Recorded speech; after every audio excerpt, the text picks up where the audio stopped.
The Biden administration is coming under heavy fire for its prisoner exchange of WNBA star Brittany Griner for Russian arms dealer Viktor Bout.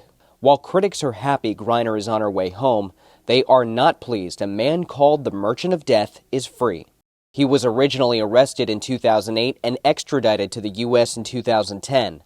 The same time, a former DEA chief described him like this. Viktor Bout, in my eyes, is one of the most dangerous men on the face of the earth. In 2011, Bout was convicted of conspiring to kill Americans and conspiring to provide material support to a terrorist organization. Bout agreed to sell a Colombian terrorist organization surface-to-air missiles, 30,000 AK-47s, tens of millions of rounds of ammunition, C-4, and lightweight planes outfitted with grenade launchers.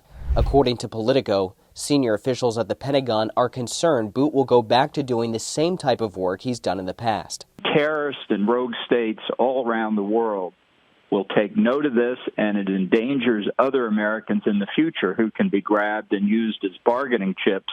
Bolton said former President Donald Trump declined the chance to swap Bout for ex-Marine Paul Whelan, who is still detained in Russia. Senator Bob Menendez, the Democratic chairman of the Senate Foreign Relations Committee, echoed a similar message in a statement, quote, "The Russians and other regimes that take American citizens hostage cannot pretend that there is equivalence between the Brittany Griners of the world and people like Viktor Bout.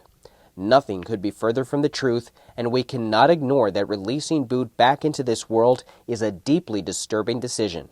The White House addressed the concern and said they will continue to hold nations accountable who wrongfully detain Americans through sanctions and visa ban requirements. So I think any nation that would come away from this trade thinking, oh, well, there's a license, I can just go do this, would be making a dangerous presumption. At the same time, we need to think about the signal it sends to the American people that if you do everything right, and if you still get wrongfully detained in a country, your government's not going to forget you. And we might be having to make some difficult decisions. But while America was ultimately the country to give Bout back to Russia, getting him into custody was a worldwide effort that took years.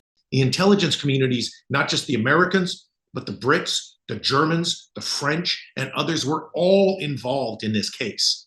Everybody was trying to nail this guy down. Straight from D.C., I'm Ray Bogan.